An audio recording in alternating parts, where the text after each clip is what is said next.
What's up, everyone? I'm Kieran. I'm Trey. And welcome back to this week's episode of Builder Sports Live.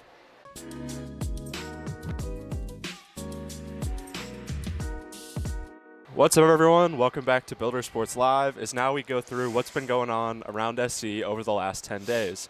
We'll start off on the baseball diamond. The baseball team wraps up their 2026 season with a 3-game KCAC series at Kansas Wesleyan. They unfortunately do fall in all 3 games. Game 1 by a score of 18-8, Game 2 by a score of 11-7, and Game 3 by a score of 10-3. A tough way for the guys to wrap up this season. But overall, I think they'll be looking forward to 2027 with some young guys on the squad who are ready to go. Yeah, absolutely. The all-conference selection's kind of coming out here soon, but we'll see what we get for the baseball squad. Men's golf, they played in the KCAC championship. They finished 6th place. Jordan Clancy, after a little bit of a rough start, he kind of picked it up in the last few rounds. He finished 12th overall to lead the Moundbuilders. Rounds of 76, 76, 74, and 73. 11 overall. Nico Nuderboom and Cameron Searles were both tied for 16th place. They both finished 13 over.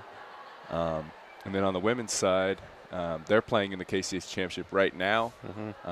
Lauren Kelly picked up a first-team all-conference selection, so good for her. And we'll see where they finish here. Yeah, it's tough for them being on the individual side competing, but as we've looked through the rankings, they've both been in the top 20 so far this week. Yep. So hopefully they'll keep that up to finish off the season strong. And now we'll head to the track with men's and women's track and field. They head up to Baldwin City, Kansas for the Zach Kindler Wildcat Open at Baker. J.J. Crawford takes home the win in men's long jump with a jump of 7 meters flat. Manuel Reyes also hits a PR with an 8th place finish in the 400-meter hurdles with a time of 58.56 seconds. He's really pushed the board for the Moundbuilders this year on the track side. And then Abigail Eckert, she finishes 9th in the women's long jump with a jump of 4.36 meters. Overall, you've seen a whole bunch of improvements, as you've seen probably on Instagram and Facebook. There's PRs every week, and you're hoping for someone to grab some points this weekend. Yeah, and hopefully they can qualify here for the last tournament as well.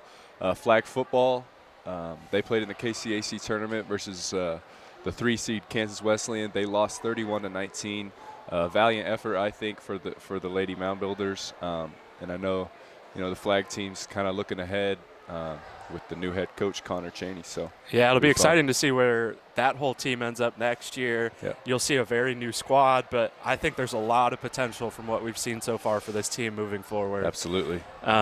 We're done here with the traditional sports. The traditional games have wrapped up their part of the 2026 season.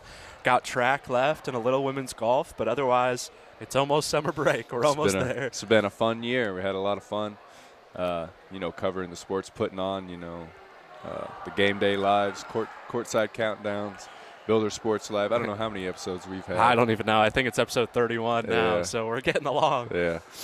But it'll be good heading into next year. You guys will see a much improved show, some new broadcasts all the time, some new people featured on the show next year.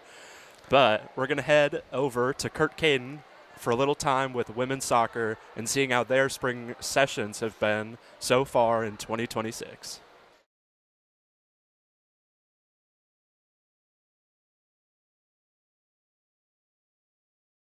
What's up, everyone? Welcome back to Builder Sports Live, and a huge thank you to Kurt Caden again for handling all the interviews with our SC coaching staff and student athletes. A huge thank you overall to him for everything he's helped us with this year. But now we look ahead to the last event of the year. At least from the KCAC side, it's the men's and women's track and field outdoor conference meet at Friends starting tonight. You'll get to see a culmination of a lot of throwers throwing on day 1, a lot more of the championship final events on day 2 on Friday. But everything's going down in Wichita, and you're hoping for some. You find your way to qualifying maybe for the last chance qualifier next week at Emporia, or for someone like a J.J. Crawford, can you qualify for the national championships? That would be great. I always see all the tracksters, all hours of the day doing their thing. So that's always good to see. But what a year it's been. It's been fun. Yeah. As you said, shout out to Kurt Caden. He's the man. Yeah. helped us out all year long with all of our shows, all of the broadcasts for football and men's and women's basketball. So it's been a great year. Yeah, and a huge thank to the rest of you guys who work on our staff, everyone from Coach OB, Mike, everyone else who's been a part of making Builder Sports Live a huge thing this year. It's been a great opportunity for the both of us, and we're ready for Season 3 to make its way around the corner. Yep. See you guys in August. Yeah, for real. Well, we thank you guys for watching this episode of Builder Sports Live. And as always, we'll see you guys next Wednesday for the last episode of 2026.